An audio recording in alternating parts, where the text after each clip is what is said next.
সুপ্রিয় দর্শক, দেশ ও প্রবাসী যে যেখান থেকে যুক্ত রয়েছেন, বর্তমান রয়েছি রাজধানী সদরঘাট সদর বিতানে। দর্শক বন্ধুরা, আজকের বাজারে কত টাকা দরে বিক্রি হচ্ছে পেঁয়াজ, আদা, রসুন, আলু আপনাদের কিন্তু জানিয়ে দেওয়ার চেষ্টা করব। দর্শক বন্ধুরা, বর্তমান আপনারা দেখছেন রাজধানী শ্যামবাজার বাজার নিউজ 24 পক্ষ থেকে। দর্শক বন্ধুরা, আমরা কিন্তু দেখব আজকের বাজার কেমন দরে বেচা কেনা চলছে।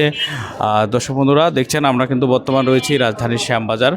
দেখি আজকে সরাসরি বিক্রেতার সঙ্গে কথা বলবো। আসসালামু আলাইকুম। ওয়ালাইকুম আসসালাম। কেমন আছেন? আল্লাহ রাখছে ভালোই। আজকে একটু তারিখটা বলবেন। আজ কত 27? আজকে 27/8/2025, রোজ বুধবার। আজকে বাজার কেমন যাচ্ছে? বাজার আজকে মোটামুটি কাস্টমার কম, বাজার হাটে বাজারে বেশি। মানে কাস্টমার কম, হাটের বাজারে বেশি না? এই কারণে মিলতেছে না বেচা কেনা। বাজার এখনো মিলতেছে না। বাজার কোন দিকে যাবে বোঝা যাচ্ছে না। বাজার কোন দিকে যাবে না, বাজার মোটামুটি যে বিয়ে চলবে, সমস্যা নাই। হয়তো একটু মানে বলবো যাবো জেলছি নাই, কি হয় না হয় এইভাবে আর কি। মানে ইন্ডিয়ান পেঁয়াজ আজকে আসতেছে না বন্ধ, টুকটাক দুই এক গাড়ি আসে, ওটা সীমিত। মানে টুকটাক দুই এক গাড়ি করে আসতেছে। আমরা দেখতে পাচ্ছি যে এখানে রসুন আছে। এই রসুনটা কত টাকা বিক্রি হচ্ছে? রসুনটা 80 টাকা, 90 টাকা। আজকে বাজারে আদা কেমন দামে বিক্রি হচ্ছে? 120, 180। আদার মেলা কোয়ালিটি আছে, মানে আদার কোয়ালিটি ভেদ দিয়ে দামটা না। আজকে আলুর বাজারটা কেমন? আলু কি আছে আপনাদের কাছে? আলু নাই, আলু পেঁয়াজ আমরা। এই যে আমরা দেখছি এইখানে একটা পেঁয়াজ আছে। এটা পেঁয়াজ কতাকার? এটা ফরিদপুরি। ফরিদপুর। এটা কত বিক্রি হচ্ছে? এটা 65, 66। 65, 66। আজকে ফরিদপুরের বাজার কেমন যাচ্ছে? দেশের বাজার? হ্যাঁ, দেশের বাজার। দেশের বাজার 2500, 2600। 2500, 2600। তার দামটা মানে দেশের বাজারের সঙ্গে এখানে কোনো মিল নেই। মিলে দিচ্ছে না। হ্যাঁ, এই যে আরেকটা পেঁয়াজ দেখতেছি বড় সাইজের। পাবনা, ওটা পাবনাও মনে করেন 70 টাকা বেচলে ঠিক হয়।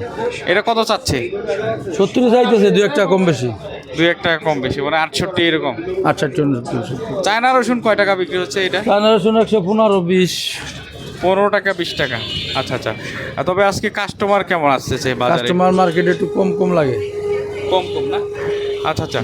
দর্শক বন্ধুরা, আমরা একটু ওদিকে চলে যাব, যারা ক্রেতা রয়েছে তাদের সঙ্গে কথা বলবো কি অবস্থা, যারা পেঁয়াজের বাজারের আজকে কেমন দরে যাচ্ছে আমরা কিন্তু শুনবো। আজকে যারা এই পাশে দেখছি ক্রেতা আছে তারা কি। আসসালামু আলাইকুম।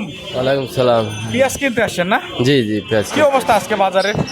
আচ্ছা, মোটামুটি মানে বাজার আজকে কি বাড়তি? একটু বাড়তি আছে হালকা। আজকে একটু বাড়তি আছে। জি জি তবে বাড়তি অনুযায়ী আপনারা যে বিক্রি করেন, যে খুচরা বিক্রি করেন না, জি জি, খুচরা তো ওইখানে যারা ক্রেতা আসে তারা কিছু বলে না বাজার আপ ডাউনের জন্য? তারা বলে যে না, দাম বাড়তি আছে একটু।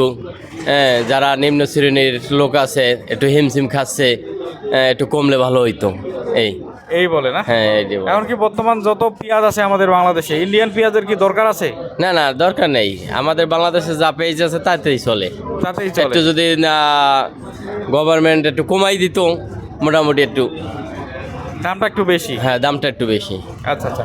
অন্যান্য আপনাদের শুধু পেঁয়াজে বিক্রি করেন না? আমরা পেঁয়াজ, আদা, রসুন, আলু এর বিক্রি করি। আদা আজকের বাজারে কেমন বিক্রি? আজকে আদার বাজারে একটু দাম বাড়তি, কিন্তু চায়না আদা আসে নাই। চায়না আদা আছে থাই মারবা আছে একটা, এবং কেরালা আছে। কেরালা আছে। হ্যাঁ, 120, 15 এরকম বিক্রি। আচ্ছা আচ্ছা, ঠিক আছে, ধন্যবাদ। দেখি ধন্যবাদ। আপনারাও পেঁয়াজ কিনতে আসেন না? তো আজকে অনেক ঘরে ঘুরলেন, কি অবস্থা পেঁয়াজের বাজার আজকে? পেঁয়াজের বাজার বাড়তি আজকে। আজকে বাড়তি? হ্যাঁ। কত টাকা করে চাচ্ছে? উপরে 68, নিচে 64। 68 টাকা, 64 টাকা। জি। মানে ঘুরতেছেন শুধু, এখনো নেওয়া হয়নি? জি না, আর আমরা 70 টাকার উপরে পেঁয়াজ বেচতে পারি না। 70 টাকার উপরে পাচ্ছেন না? আগে লাভ থাকতো, এখন আর থাকে না? থাকে না। আচ্ছা আচ্ছা। চালানোতে ঘাটতি, মানে এখন চালানোতে ঘাটতি। চালানের থেকে ঘাটতি হচ্ছে। মানে বর্তমান বাজার তাহলে আপনাদের ক্ষতিগ্রস্ত আপনারাও? আমরা ক্ষতিগ্রস্ত হন। মানে কৃষক তো ক্ষতিগ্রস্ত। কৃষক ক্ষতিগ্রস্ত না, কৃষক লাভবান আছে, আমরাই ক্ষতিগ্রস্ত। মানে যারা প্রথম পার্টি একটু লাভ আছে, যারা হ্যাঁ। দ্বিতীয় তৃতীয় তারা সব থেকে ক্ষতিগ্রস্ত। ক্ষতিগ্রস্ত। আচ্ছা আচ্ছা। মনে করেন 2 গাড়ি যদি এলসি ঢোকে, একদিনে 5 টাকা দেশি পেঁয়াজের দাম কমে যায়। আর যদি এলসি না আসে একদিন, তাইলেই 5 টাকা 6 টাকা বাইরে যায়। এই জন্য ব্যবসা এখন হিমশিম, ব্যবসা পাই না, মাঝে মাঝে লস হয়ে যায়। লস হয়ে যায়। হ্যাঁ, ধরেন কালকা যদি 2 গাড়ি এলসি ঢোকে, 5 টাকা নাই। এই সমস্যা সেন্টিগ্রেড দেশি পেঁয়াজের ভিতরে। মানে এখন হচ্ছে হয় যদি পেঁয়াজ আসে ইন্ডিয়ান পেঁয়াজ, তাহলে হ্যাঁ, আসুক, তাহলে- না হলে না আসলে একবারে বন্ধ হোক, হ্যাঁ এটা চাচ্ছেন? জি। এই ধরেন আজকে 68 টাকা মাথায়, কালকা যদি 2-3 গাড়ি ঢোকে, 3 থেকে 4 টাকা 5 টাকা কমে যাইব। এই জন্য পেঁয়াজ কিনতে ভয় পাইতেছি। আচ্ছা আচ্ছা। আর দর্শক বন্ধুরা, যারা সাধারণ ক্রেতা এবং ছোট ব্যবসায়ী রয়েছে তারা কিন্তু আসলে মানে বিক্রি করতে কিন্তু ওনারা আসলে ভয় পাচ্ছে, কারণ আজকে যদি পেঁয়াজ ক্রয় করে কালকেই দেখবেন যে পেঁয়াজের দাম যদি কমে যায়, তারা কিন্তু অনেক ক্ষতিগ্রস্ত রয়েছে। আজকে কিন্তু এই পাশে দেখবেন যে অনেক আলু আছে। আজকে আলুর বাজারটা কেমন জানবো। দেখছেন আমরা আজকে বাজার কেমন যাচ্ছে, আলুর বাজার। আসসালামু আলাইকুম ভাই, আলু আজকে কেমন দামে বিক্রি হচ্ছে? দর্শক, আলুর বাজার আজকে কয় টাকা থেকে কয় টাকা যাচ্ছে? 14 টাকা, 15 টাকা, 13 টাকা। আর দর্শক বন্ধুরা দেখবেন, আমরা কিন্তু আলু দেখছি, এদিক থেকে এদিক পর্যন্ত আমরা কিন্তু আলুর বাজার দেখছি, তবে কেমন দামে বিক্রি হচ্ছে